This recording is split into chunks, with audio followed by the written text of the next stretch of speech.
Bonjour tout le monde. Je vous demanderai, s'il vous plaît, de bien vouloir prendre un siège. On va bientôt commencer cette conférence.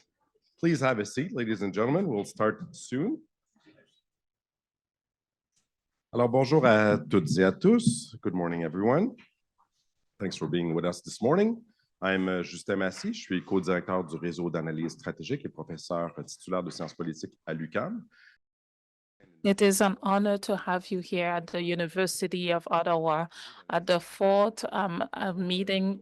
For those that need live translation, you can pick up a device at the back of the room that will provide you with two channels. Channel 1 will be for French, s'il y a des francophones qui ne comprennent pas l'anglais, ici, si ça existe à Ottawa. And for Channel 2, for those English-speaking folks that have a difficulty understanding the Québécois accent this morning. You just pick up the device and it will be, you can choose the channel you prefer. As I was saying, it's the fourth annual meeting, and we are happy to be existing as a network with the program's minds. So it's my second mandate that is starting this year. It's the fourth forum. A little history about where we are coming from, so that we will talk about where we are heading to. The first forum that we organized was in December 2020 during the pandemic, and we talked about the ailing leadership in the United States. The leadership has been reestablished with the elections in 2020 and 2021 with the tentative of the coup on Capitol. But it was even more fractured than what it was 3 years ago. In 2021, the network was interested in the post-pandemic effects of that crisis, global crisis on social. And last year, we presented something a little more different. The network had a document about to try to give a feeling about foreign affairs and Canadian defense, and to give strategic orientation that could be considered in what we expect and to be the update of the political side of the Canadian nation. This year, we are happy to have as a speaker the General Eyre, and the themes that are going to be touched today will be on the cooperation of emerging security. So we are going to talk about the cyber world, space world. And to talk also, we are going to talk about actors who are non-allied or who are in hedging, who are going to try to multiply their alignments. And we are going to talk about that in the second panel. And then the third panel will talk about cooperation in natural resources, which is very important for Canada, that has a lot of territory and has a lot of resources that are looked at. And a little bit on what we can do on the network that may have brought us to talk about these themes. The first thing I could say about my pride of me being a co-chair in this network is expanding. We are now 54 scientists emerging. So it's good to see that some are coming out from studies in French as in English, emerging, and it is key if we want to increase a next generation of experts who are going to take decisions even better than what we've made. And also an increase of our collaborators who are going to seek the best knowledge in the Francophone world and in the English world exterior to Canada. And that has sent us in the last 3 years to publish 127 texts and to also and a podcast, a Power Rhythm, that is a collaboration that, and we also created a collaboration with the Center Judith and a system in France to create Rubicon, and with a collaboration with Gibelin. And we also created analysis on text um, to also test the level of, we offered fellowships, bursaries, and to give methods of research and to the way of developing the ways of searching. And this winter, our programmation will be on and our American allies, and that will be and another event on another event that will be directed by a fellow searcher here. And then we will be celebrating it. Well, we will be talking about the second year of the war in Ukraine and on the architecture of security, European security and Canadian one. And then on key, it will be led by Rubicon. So my biggest pride right now is to have created this team of young researchers to develop competences in English and in French, and it is the only network on the Minds network that operates totally in a bilingual way. And this makes it that it is important to reconcile national teams that that don't talk much. And a lot of times these are networks that are isolated, and we want to bring together these networks. And all of this will not be possible without the team that is dedicated, that is part of this network, that organized this meeting, that organized the whole logistical side of things. And I want to thank Émile Lambert-Bellan, who is behind all of this. Marie-Pierre Allard-Caron, thank you for all your exceptional work.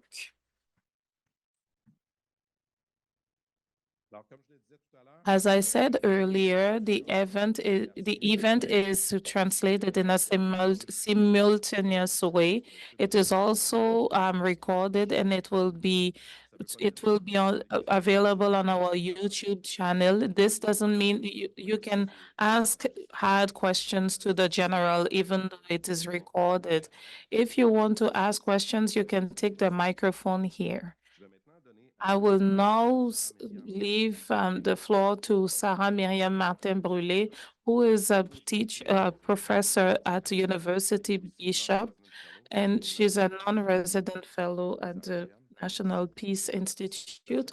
Thank you for your participation, and have a good forum to each one of us.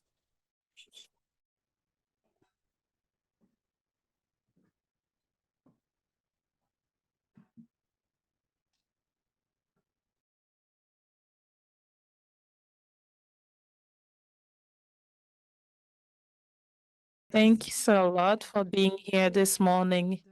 It is great to be here today, and it is a great honor for me to introduce you to the General Eyre. And I will start by his biography, and then the General can do his presentation to start everything on this day of reflecting on the world politics in limbo. Alors, General Eyre joined Army cadets at the age of 12 and has been in uniforms ever since. General Eyre attended Royal Roads Military College in Victoria and Royal Military College of Canada in Kingston. And upon commissioning in 1988, he joined the 2nd Battalion, Princess Patricia's Canadian Light Infantry, and has had a great privilege of spending the majority of his career in command or deputy command positions, including commanding 3 PPCLI, 2 Canadian Mechanized Brigade Group, 3rd Canadian Division and Joint Task Force West, Deputy Commanding General Operations for U.S. Airborne Corps, Deputy Commanders, United Nations Command in Korea, Deputy and for a short time Commander of Military Personnel Command and Commander of Canadian Army. He has been in the Chief of Defense Staff role since February 24, 2021. Operationally, General Eyre has commanded a rifle platoon with the United Nations Force in Cyprus, 2 PPCLI's reconnaissance platoon with the UN Protection Force in Croatia, a rifle company in Bosnia with NATO Stabilization Force, the Canadian Operational Mentor and Liaison Team in Kandahar, Afghanistan, advising 1205 Afghan National Army Brigade in combat, and as a commanding general of NATO training mission in Afghanistan, where he oversaw the 4th generation institutional training and professional development of the Afghan National Security Forces, and as the first non-US deputy commander of United Nations Command in Korea in its 69-year history, and as such was the most senior Canadian officer ever permanently stationed in the Asia-Pacific region. Amongst various domestic operations, he was a military liaison to the government of Manitoba for the 1997 floods, commanded the company fighting of the 1998 British Columbia wildfires, commanded the task force that secured the 2010 G8 summit, and commanded the military response to both the 2015 Saskatchewan wildfires and the 2016 Fort McMurray, Alberta evacuation. As a staff officer, General Eyre has served with the Royal Winnipeg Rifles Land Force Western Area Headquarters in the Directorate of Defense Analysis and NDHQ, and as the G3 of Canadian Expeditionary Force Command. He's a graduate of the U.S. Army Special Force Qualification Course, the U.S. Marine Corps Command and Staff College, the U.S. Marine Corps School of Advanced Warfighting, and the U.S. Army War College. He holds a Bachelor of Science and 3 master's degrees, Military Studies, Operational Studies, and Strategic Studies. His decorations include the Commander of the Order of Military Merit, the Meritorious Service Cross, the Commander-in-Chief Unit Commendation, the Chief of the Defense Staff Commendation, the Order of National Security Merit from South Korea, the French National Order of Merit in the rank of Commander, and was 3 times awarded the U.S. Legion of Merit, including the rank of Commander. And today he has the merit of presenting our first panel for this conference. Thank you. Please join me.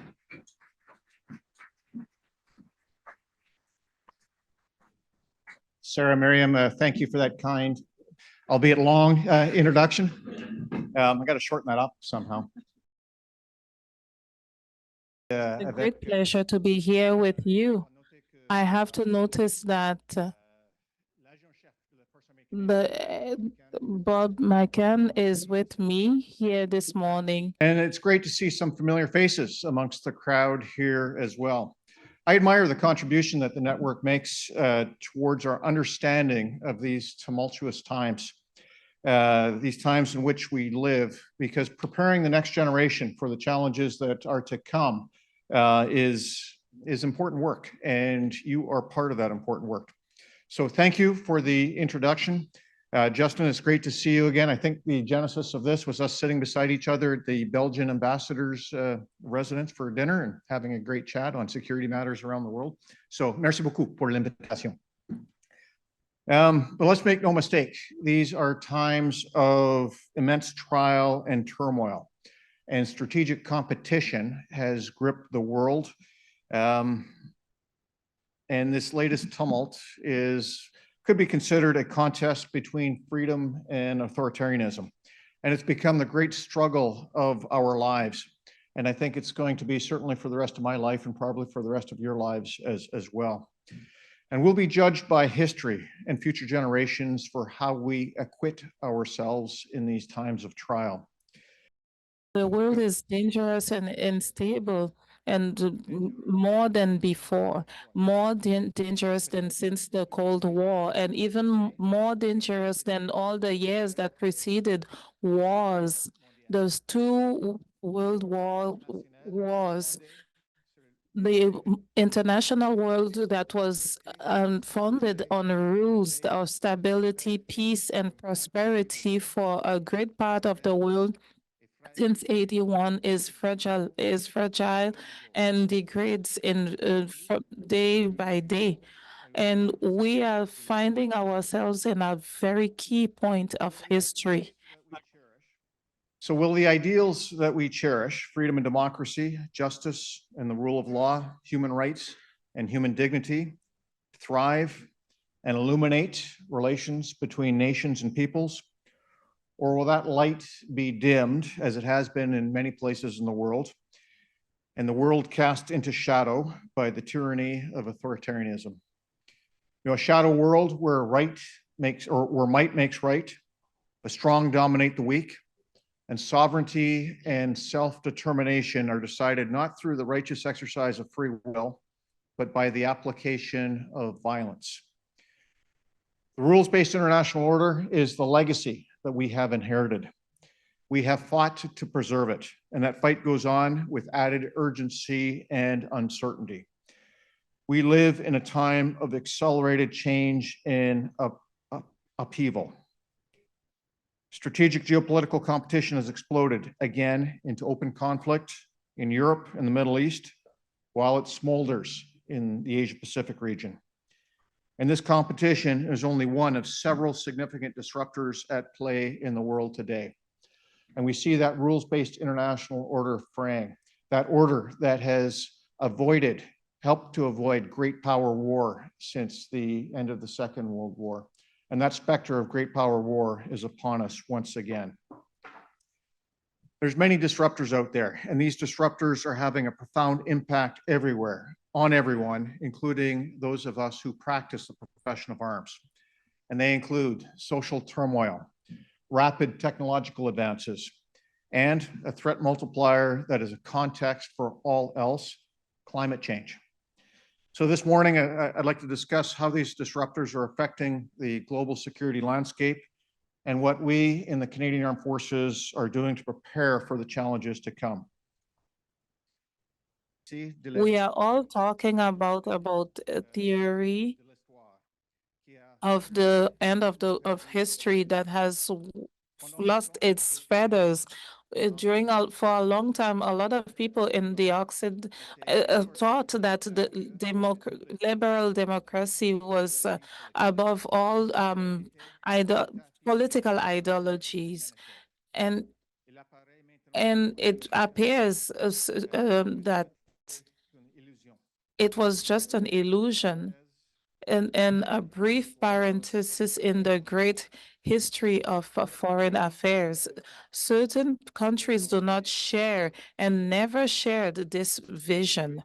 And today, for many reasons, they have encouraged themselves to a lot of people, these countries are powerful and exercise influence on a lot of areas of a lot of countries. So we are talking about Russia and China, who are ahead of China is employing every tool at its disposal: military posturing, coercive diplomacy, malicious cyber activity, espionage, and the theft of intellectual property and sensitive technologies in its effort to replace the rules-based international order with one more to its advantage.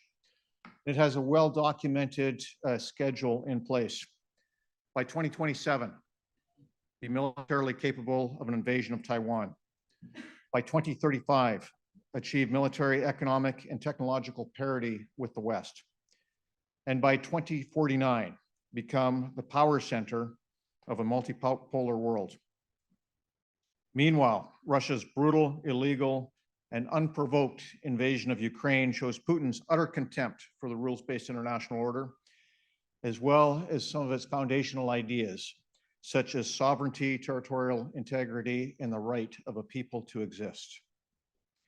La Russie et la Chine travaillant parfois de concert, exercent aussi une influence dans les autres régions du monde, comme au Moyen-Orient, en Afrique, et en Amérique du Sud, winning sympathy and sways of the global South by creating alternative anti-Western narratives about the international order.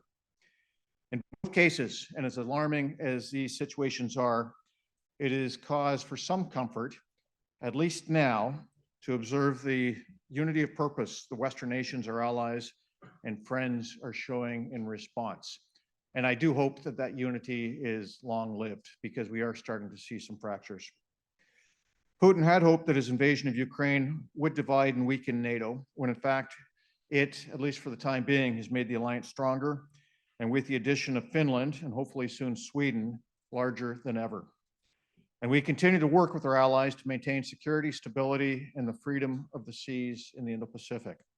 Security and stability, not just under threat by China, but also by a reckless North Korea. At the same time, Iran remains a force for regional instability in the Middle East through its own actions and actions of its terrorist proxies, such as Hamas. Of course, both North Korea and Iran are friendly with China and Russia. Some have coined a new acronym to identify this authoritarian bloc of China, Russia, Iran, and North Korea as the CRINCs. Others are more blunt, speaking of a new axis of evil. But whatever you want to call them, they are an alliance of adversaries determined to undermine or outright replace the rules-based international order. And they're starting to wield much influence around the globe.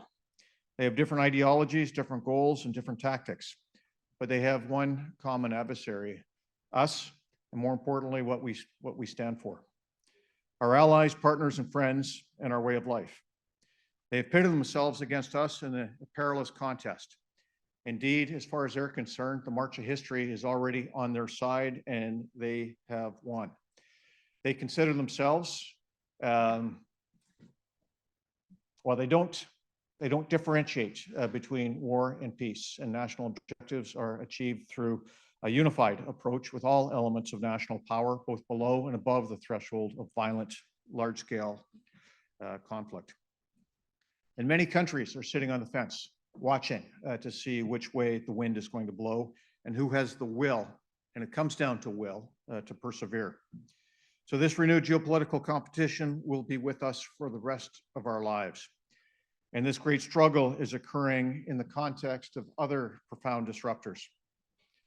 Firstly, and we see it here in Canada, our societies are being racked by cultural conflict and political polarization.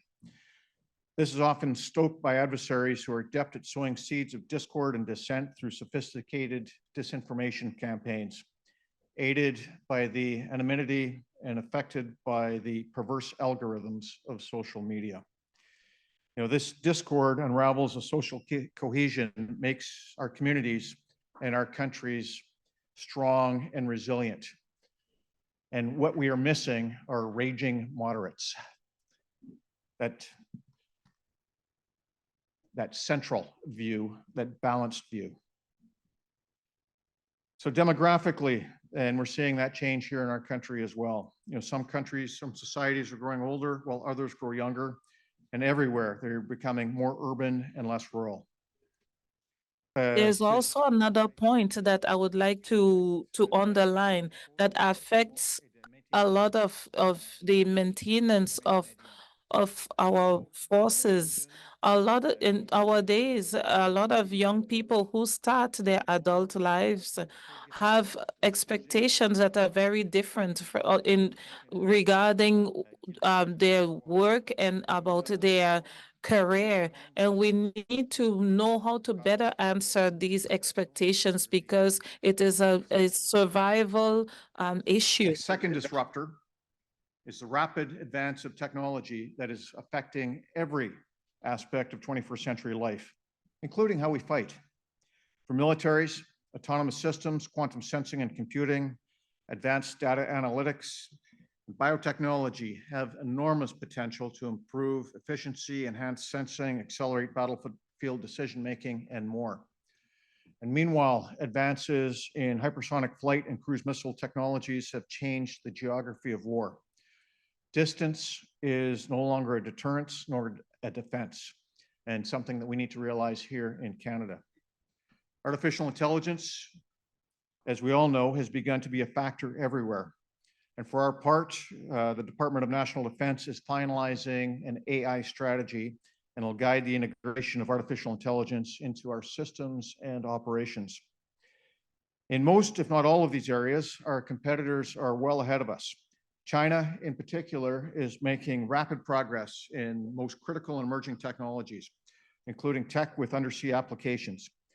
These combined are causing a fundamental change in the character of war, and some have called it the precision warfare revolution. Finally, climate change is the disruptor that is the backdrop for all else. It's a threat multiplier that has already begun to drive mass migration out of parts of the world that are becoming uninhabitable. Now, this holds profound implications for temperate countries like our own. Climate change has increased the likelihood of conflict over resources, including those essential for human survival. And it presents security challenges to militaries all over the world, immediate and long-term. These have implications not just for operations, but for training and readiness, infrastructure and equipment, and policy and planning. You know, in short, for everything that we do. Now, to illustrate this, I'd like to point out the exponential increase in domestic requests for assistance and subsequent deployment to support civilian authorities dealing with natural disasters and other effects of extreme weather. You know, for example, this summer, Canadian Armed Forces members spent more than 4 months, 131 days straight, helping fight wildfires across this country. So it is with us and it's here to stay. So amid all this upheaval, you know, the one thing that has not changed is the role of the Canadian Armed Forces. For mission to do the tasks that are given to us by the government of Canada to answer to the needs of the population, the Canadian population. We have as a task to accomplish, to make sure that Canadians what need us to do at the time and at the time that it is needed. To deliver operational excellence in doing so in a manner that reflects our Canadian identity and the values that make us proud. And to be blunt, at the fundamental level, our role has not changed. It's to be able to fight and to win. And we need to ensure that our members have the numbers, the training, and the equipment they need to succeed whatever we ask them to do. And it won't be a surprise for you to hear, this is becoming increasingly challenging. It's no secret these have been difficult years for the Canadian Armed Forces. Our numbers are not where they need to be, nor is our readiness, for a number of reasons. And so we need, as a country, to decide if Canada is worth defending and then do it. The pandemic and the resulting restrictions and preventative measures took a toll on recruiting and other force generation activities. The demographic challenges or changes that I spoke about earlier, in particular, evolving career expectations for young adults, demand that we change how we attract new personnel.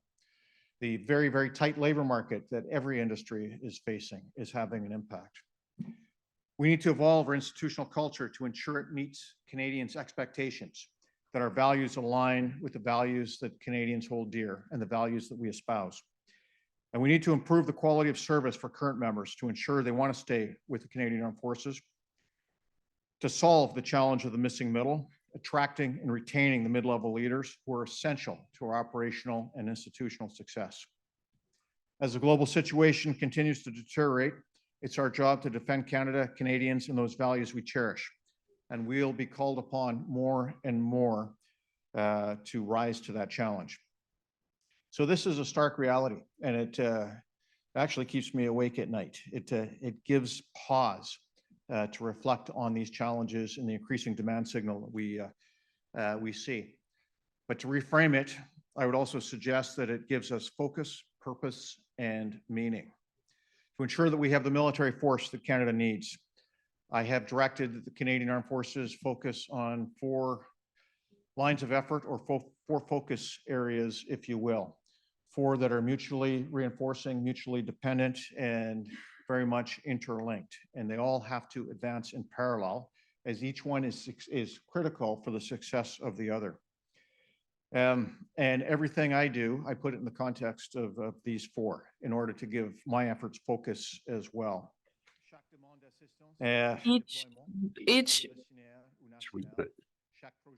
Each project and each process that we have for deciding are the way that we will choose and landmarks that will help us to continue to move forward in the right direction. So the first one is reconstitution. And essentially, that's getting our numbers back up to where we need to be. We are doing this on an institutional scale. It means rebuilding our strength by finding new ways to recruit new members and retain those we already have. And I think we're addressing these concerns with energy and creativity. In fact, just yesterday, I spent an hour plus with Armed Forces Council going through in detail new initiatives and where we need to put more energy.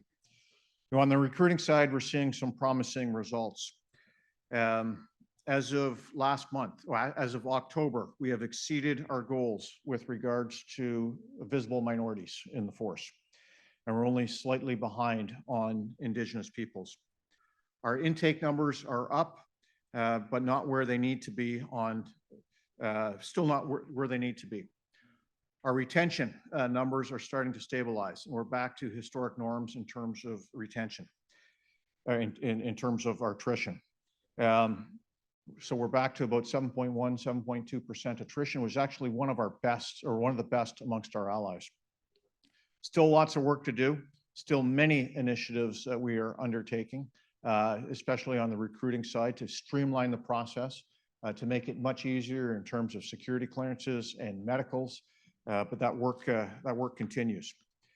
For our existing members, we're working on improving the quality of life and service in such ways as offering more opportunities for them to upgrade their skills and learn new ones. We are examining career paths, and do we have the cookie cutter solution that was designed for the industrial age, but not terribly applicable to the information age? Yeah, that's not right, and we're working on fixing that, so that not everyone has to follow exactly the same path to have a career.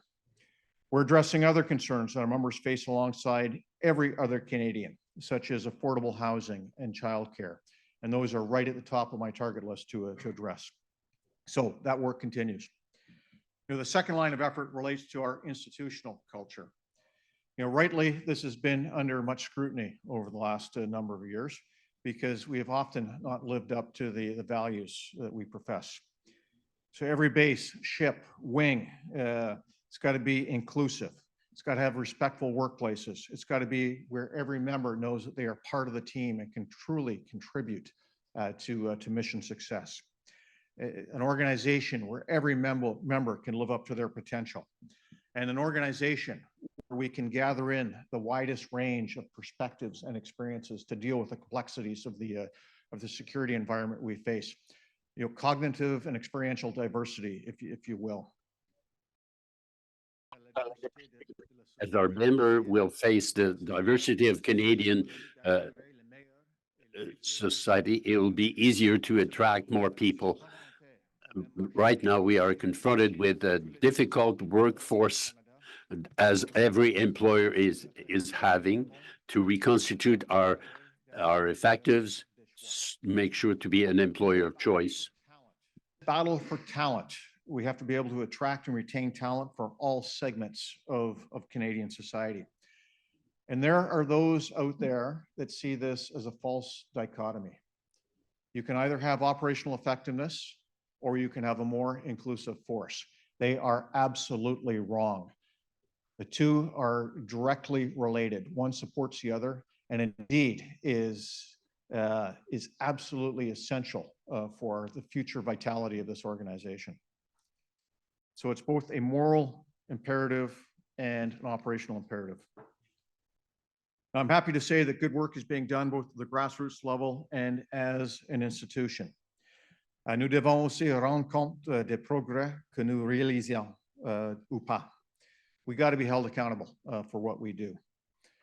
There is no quick fix for culture, but it can't be generational, because if it's generational and 30 years from now, we'll still be 30 years behind. It's only a steady drumbeat of constant improvement pursued in a spirit of humility, transparency, and accountability. But our culture must also be one that values innovation. If that also means increasing our tolerance for risk. Pursuing real innovation means accepting the inevitability of failure, so long as that failure leads to learning and advancement in a broader sense. So this cultural evolution also demands more of leadership, We need to focus more on character, which is a change from our traditional focus on confidence. Both are vital, but character must lead. And if you look at our strategic failures over the last 3 or 4 decades, they have been not ones based in lack of competence, but it has been challenges in character. That's the focus. So while we're evolving our culture and reconstituting the force, we can't lose sight of our raison d'être. Ça, c'est les opérations. And it's a challenge, balancing the two, balancing the three.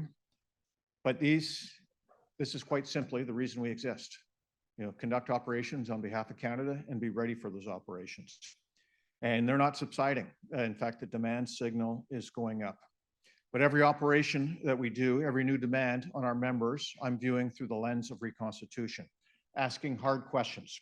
What is the cost of doing this versus not doing it? What value does it add? What options can we present to government that still achieve a strategic effect while economizing, especially on mid-level leadership? How does it serve the institution as a whole? And with that, we come up with some difficult answers. In this geopolitical environment that I described, we need to reframe how we conduct operations and adopt a competitive mindset. And that hasn't been in our strategic culture much, especially in peacetime. Every activity, every engagement, every operation that we do has to be in the context of the wider competition and geopolitical confrontation that we're facing, because it does have, every activity has an effect on our adversaries and partners alike. And so we need to think about the military strategic effects that we are creating. And they should be categorized normally into one of 4. Deterrence on adversaries, reassuring partners, friends, allies, and our own population, defending the same group if necessary, and then finally protecting our population, protecting Canadian citizens here at home and around the world. This is critical when the demands on our organization are so high. Support for Ukraine, support for the eastern flank of NATO, our role in implementing the Indo-Pacific strategy, standing on guard for our Arctic sovereignty, the incessant call for supporting domestic operations here at home, all while maintaining our readiness for the unexpected contingencies that are out there. It's a pretty tall order. But at the same time, the 4th line is modernization. And despite the demands, despite the operational demands, despite the institutional demands that we face, we can't mortgage tomorrow. In an age of rapidly advancing technology and tactics, we got to be ready to fight the next war, not the last one. And to that end, we continue to implement the vision articulated in our extant defense policy, strong, secure, engaged, and are poised to adapt to any new defense policy that may come sometime. But at the same time, we continue to embrace new technologies such as innovations in C4ISR, command control, communications, computers, intelligence, surveillance, reconnaissance, and machine-human pairing. We will become completely digitalized and interoperable with our partners and allies. Is right at the top of the list of things that we are going through. Nous mettrons un jour les missions. We will put the mandate for our reserve forces. We will continue to evolve our structure, our operational concepts, on our maintenance of our power at the operational level. And with our American allies, we will continue to modernization of NORAD and our defense of the North. So these 4 lines of effort, reconstitution, cultural evolution, operations and modernization, they are individually challenging, and every one of them could consume us as an institution. But we need to tackle them all in parallel, and that is a daunting task. As we move resources between them, it is a strategic management challenge of the highest order. And so balancing these efforts is a pretty critical task, and it's going to require discipline, determination, and drive. And fortunately, these are characteristics that our people show day in and day out.